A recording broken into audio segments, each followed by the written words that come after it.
Olá, seja muito bem-vindo ao programa Dualidade. E como sempre fazemos, vamos começar refletindo. Os homens semeiam na terra o que colherão na vida espiritual, os frutos de sua coragem ou da sua fraqueza. Allan Kardec.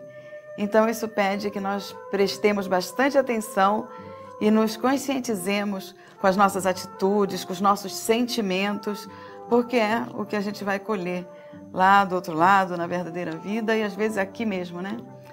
Bom, hoje nós estamos recebendo com muito prazer aqui uma pessoa que é escritor, que é orador, que participa do programa O Despertar da Consciência e nós vamos recebê-lo com todo o nosso amor e carinho. É o Sebastião Camargo. Sebastião, meu querido, seja muito bem-vindo. Mais uma vez eu te agradeço por estar conosco, por ter aceitado também o nosso convite, com essa agenda aí tão cheia, né? Gratidão é nossa. Vamos falar rapidamente do seu livro? Como é que as pessoas conseguem? O livro Despertar da Consciência, do Atma ao Anjo, já na sua 7ª edição, com mais de 30 mil exemplares vendidos, pode ser adquirido no site odespertardaconsciência.com.br. Tá certo. Bom, nós vamos conversar hoje sobre conscientização do espírito. Isso por quê? Porque a gente precisa falar um pouquinho das crianças, com esses vícios aí de internet, de celular, de tudo, sem a comunicação física, muitas vezes com os pais. Depois, na sua fase de adolescência, às vezes criando, vamos dizer assim, formando um adulto que sofre, que traz, né, desavenças em relacionamentos, em situações de família, de emprego, na vida social e depois na sua velhice. Então, o que a gente pode falar e prestar atenção, primeiramente, Sebastião, para as nossas crianças, para ver que caminho ela pode tomar, se não está indo para o avesso do que deveria?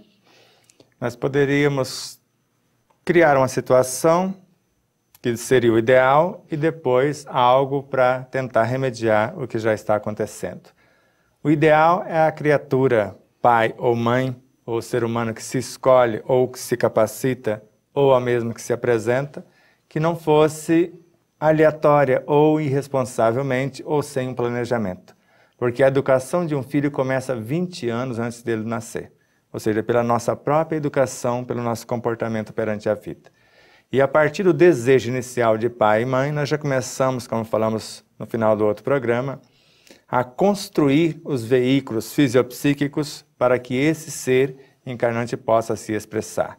Então, o pensamento, o sentimento, a palavra e a conduta dos pais define profundamente qual personalidade vai ser confeccionada para que esse espírito possa gerenciá-la. Porque a alma que está encarnando vai ser o centro dessa personalidade, que é constituída de elementos do meio, advindo do universo psicofísico, moral e até espiritual dos pais e do próprio encarnante. Se ele tem mais valores do que os pais não precisariam preocupar muito, porque ele vem para mudar a própria vida e os pais também e o meio por sua vez.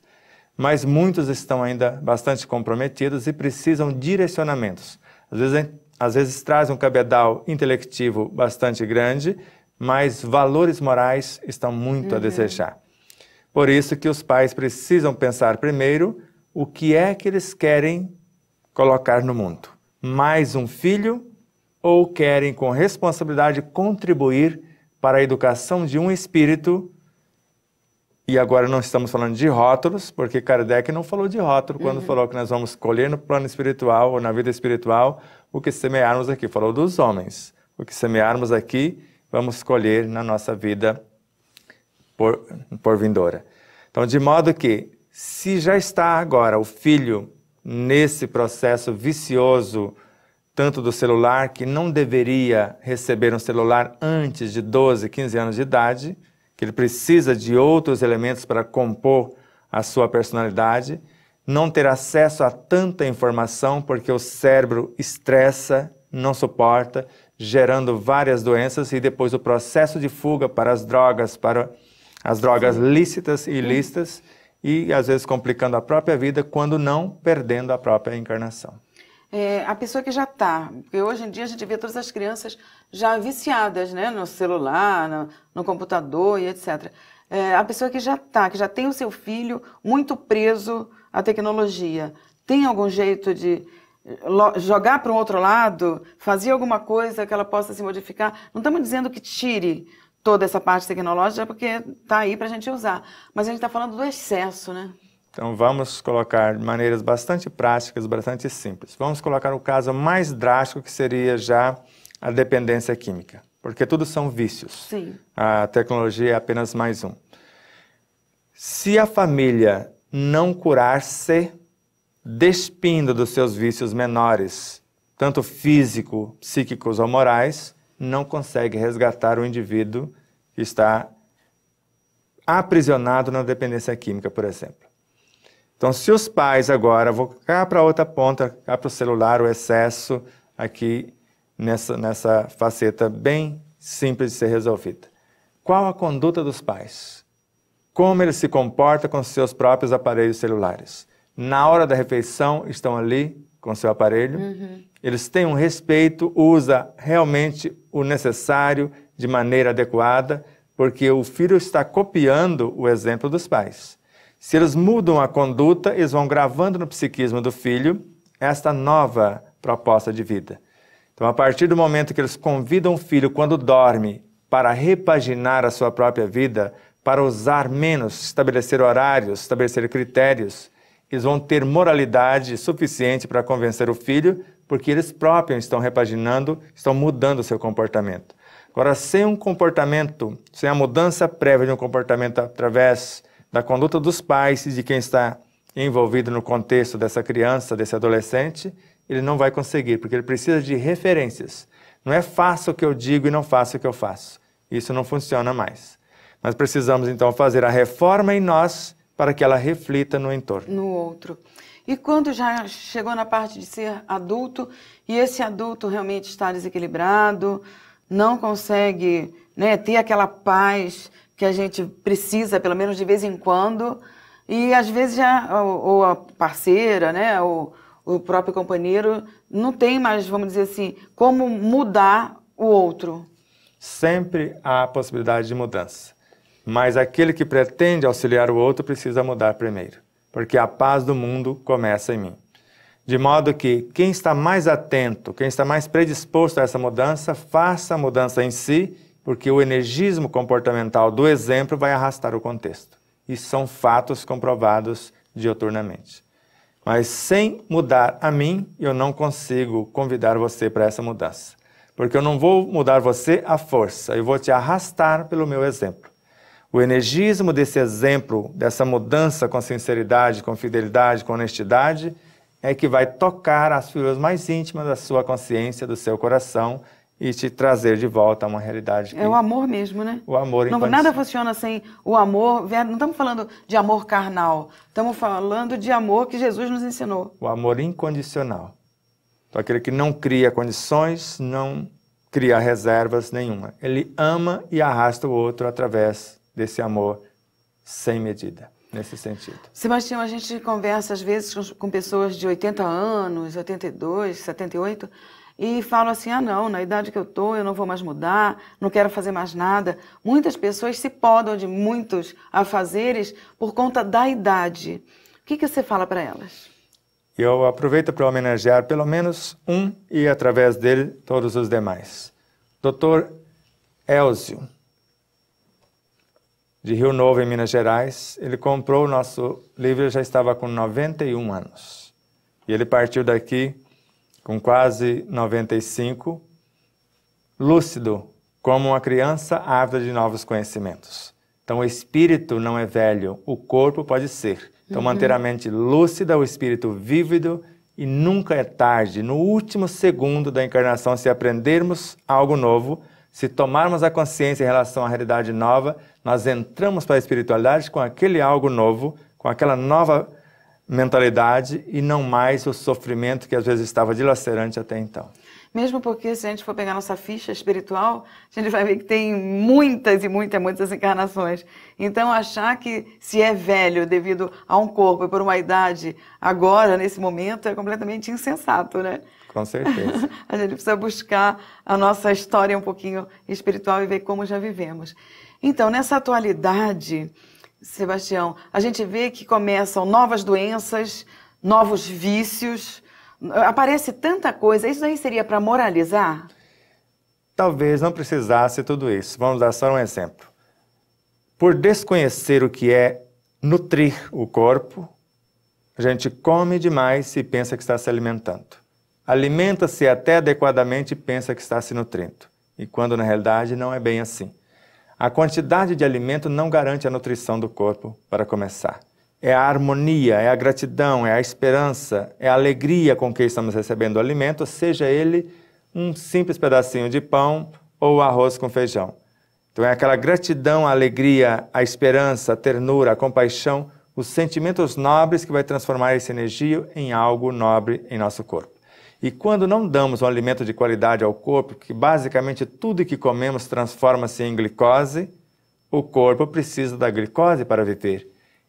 Imediatamente ele vai pedir a glicose pronta, que é o açúcar ou os doces, as guloseimas, de uma forma geral, que nós fazemos com os nossos filhos. Ao invés de educá-los desde cedo a se alimentar de forma saudável, nós viciamos eles para esse novo cenário que está aí à disposição para viciar as nossas crianças. Como o corpo precisa da glicose e normalmente transforma o açúcar em álcool, quando não tem uma glicose de boa qualidade, mesmo através das guloseimas, ele pede álcool diretamente. E é o que nós estamos vendo o alcoolismo na juventude hoje em dia. Então, são as próprias atitudes que estão gerando situações que já pré-existem. Não são doenças novas, nada disso. Nós aqui criamos as doenças através desse comportamento indevido, principalmente através da alimentação. Porque já dizia o pai da medicina, que seu alimento seja seu medicamento e vice-versa.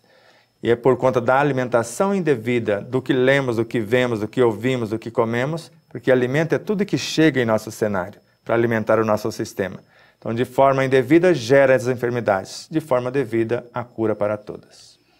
Nós vamos fazer um breve intervalo e já voltamos. Continue conosco.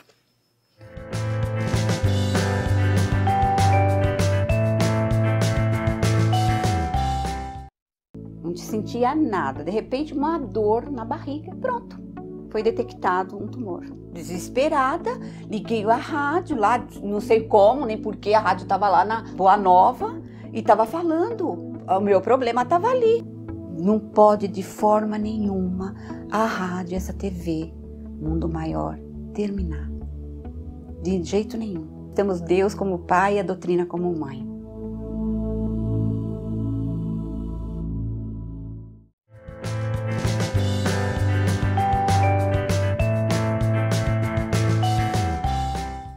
Estamos de volta, hoje conversando com o nosso querido Sebastião Camargo, com o tema Conscientização do Espírito.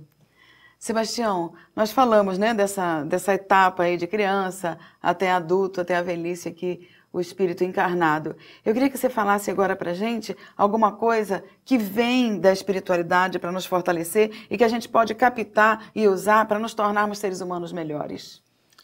Se nós tirarmos alguns minutos por dia para fazer um processo respiratório consciente, ou através desse processo, porque Emmanuel, em sua obra, narra que o dia que o ser humano conseguir pacificar, assumir o controle das emoções, ele consegue a soberania em sua alma.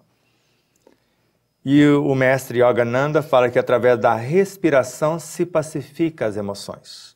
E Miramês esclarece como isso se dá. Porque o Evangelho do Cristo está em tudo, e ele está no ar que respiramos. E quando inspiramos com essa intenção de pacificar o nosso cenário íntimo, através da inspiração, oxigenando melhor o nosso cérebro e pacificando o nosso corpo, nós criamos possibilidades de interação com os espíritos. Para as inspirações chegar com mais facilidade, as intuições que fluem de dentro também com a mesma facilidade. E quando eu levo mais a fundo essa respiração, eu começo um relaxamento do corpo. Ao mesmo tempo que inspiro e ao mesmo tempo que expiro, eu vou imaginando partes do meu corpo e abraçando mentalmente e ordenando que relaxe.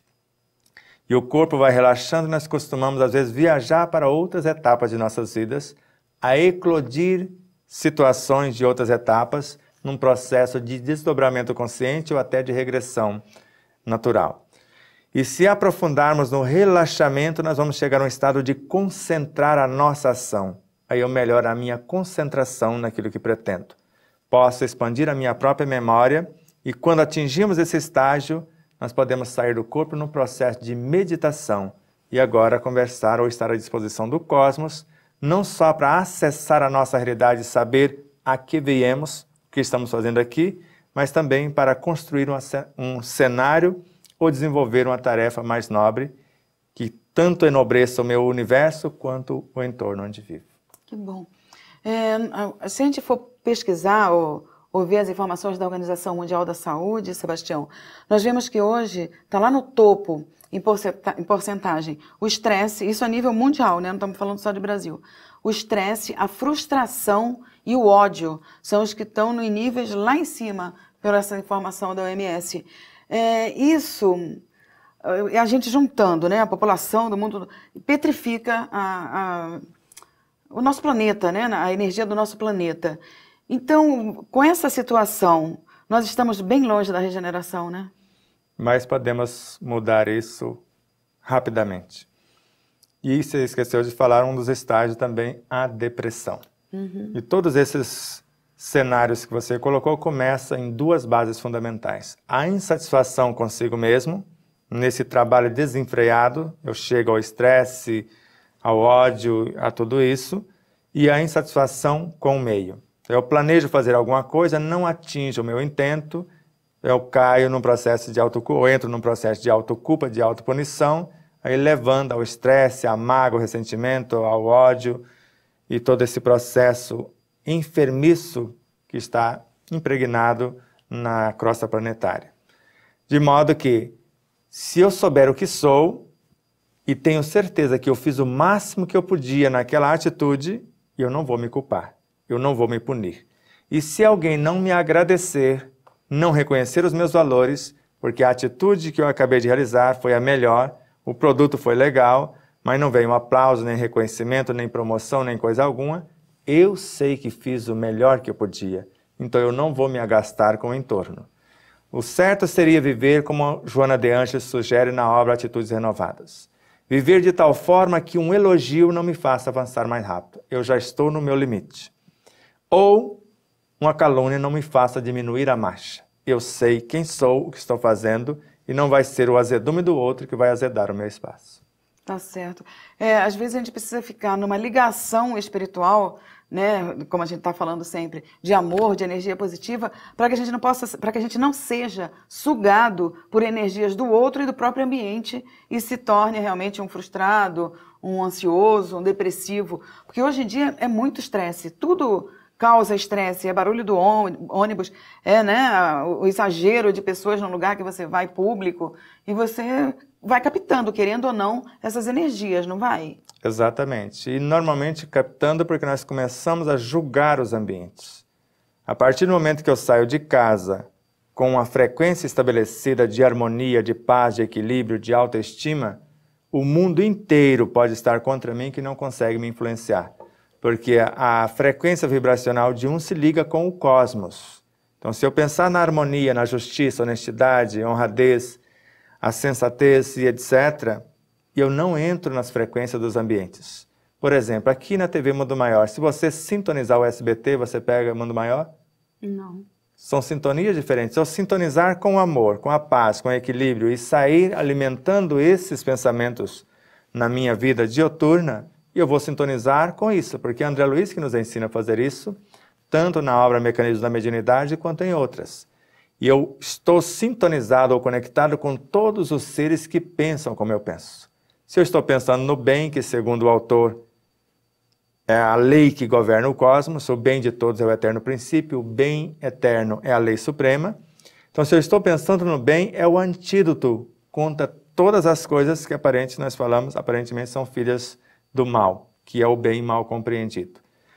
Então, estabelecer sintonia, fazer uma programação. Por exemplo, quando eu levanto de manhã, eu reprogramo o meu dia. Qual o dia que eu quero para mim? Porque Deus me concebeu como presente o dia. Agora, o que ele vai ser, segundo Albert Einstein, depende de mim. Eu que vou moldá-lo segundo a minha realidade. Então, que dia que eu quero construir? Então, eu já tenho um parâmetro para vigiar, para cuidar do meu plantio. À noite, porque eu aprendi isso também com Santo Agostinho, na questão 919A do Livro dos Espíritos, eu faço um balanço. E faço uma programação para ir buscar recursos durante o sono.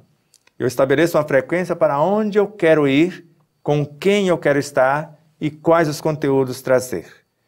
E agora, no outro dia, eu vou ter um cabedal maior para criar um dia ainda melhor e transformar a paisagem do planeta em breves dias, numa paisagem regeneradora, de esperança, esclarecimento e conforto, para que os espíritos que encarnarem possam ter uma facilidade maior e os que estão encarnados despertar por sua vez. Será que está longe das pessoas conseguirem fazer isso para o nosso planeta ser realmente um planeta de regeneração? Eu digo que não está longe porque ou nós pensemos na possibilidade de fazer isso ou vamos ter que desocupar o espaço. Porque a quantidade de luminares que estão vindo para fazer acontecer isso é tão grande que não vai ter como ficar indiferente. Ninguém fica indiferente ao toque do verdadeiro amor. E eles estão vindo para nos amar de tal forma, ou nós ajuntamos nesta onda amorosa, ou a própria onda contrária vai nos tirar do planeta. As crianças que estão reencarnando estão preparadas para modificar o mundo? Todas estão vindo para modificar a paisagem e transformar esse mundo onde o bem predomina no mundo de regeneração. Por isso que essa inteligência toda, né? As crianças são muito inteligentes. Hoje em dia eles já nascem sabendo um monte de coisa. São espíritos que já têm experiências passadas. Com certeza. E parece que erroneamente eu falei, é um mundo onde o bem predomina e na realidade a gente pensa que o mal predomina. Porque na questão 932 do Livro dos Espíritos, diz que o mal predomina até os bons se colocarem a serviço. Porque esses bons ainda estão tímidos, porque o dia que eles quiserem, eles predominarão.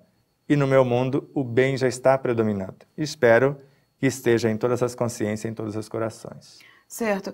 Você acha que, no geral, todas as pessoas, independente de religiões, vão ter que ter ciência da espiritualidade? Eu não digo nem só do espiritismo, mas da espiritualidade, da continuação da vida, da imortalidade do espírito? É uma condição para ficar no mundo de regeneração. Está lá na matrícula que fizemos. Sem esse cabedal, não ficaremos aqui. O mundo de regeneração, ou para que esse processo se dê, eu preciso tomar consciência da minha realidade e por que eu estou aqui. O que eu preciso fazer para melhorar a minha condição como criatura, como espírito individual e, ao mesmo tempo, com a consciência coletiva. E o que vai acontecer com essas pessoas que estão muito enraizadas em algum tipo de religião que não acredita na continuação da vida? As religiões, em breves dias, todas vão estar falando de reencarnação. Já tem algumas no meio protestante que já estão falando, alguns pastores, alguns padres, bispos por aí afora. Todas as religiões, em breves dias, vão acreditar, porque são leis naturais. A reencarnação não é a criação do espiritismo, é uma lei cósmica, o processo do ir e vir. Já imaginou se houvesse somente uma encarnação e morreu, acabou? Pois é. Que é a ideia dos materialistas. Já imaginou, morreu, sem saber se vai para o céu ou para o inferno, porque vai haver o julgamento. Se fez o bem, vai para o céu. Se não fez, vai para o inferno. Ainda bem que, pelo menos, Allan Kardec, na obra O Céu e o Inferno, derrubou por decreto o céu e o inferno, e a sua santidade, o Papa João Paulo II, também não são lugares, são estados de consciência. Onde eu estiver, se estiver em paz, estou no céu que eu criei, no paraíso que eu criei. Se criei o inferno, meu inferno particular vai estar comigo onde eu estiver. Muito bom. Sebastião, nós agradecemos mais uma vez a sua participação no Dualidade. Queremos deixar o convite aberto aí para você estar sempre com a gente e a sua consideração final. Gratidão é nossa. Se pudesse pedir alguma coisa para os nossos telespectadores, eu pediria: pense no bem, sinta o que está pensando, fale o que está sentindo e vive ou viva o que está falando. Que lindo. Obrigada a você também, que esteve aí conosco até agora. Nós pedimos que você participe, que mande suas dúvidas, colocações, críticas, sugestões no dualidade@feal.com.br. Nós responderemos com carinho. E para assistir esse e outros programas, youtube.com/TV Mundo Maior, para interagir, facebook.com/TV Mundo Maior. Muito obrigada pela sua companhia. Esperamos você no próximo Dualidade. Até lá.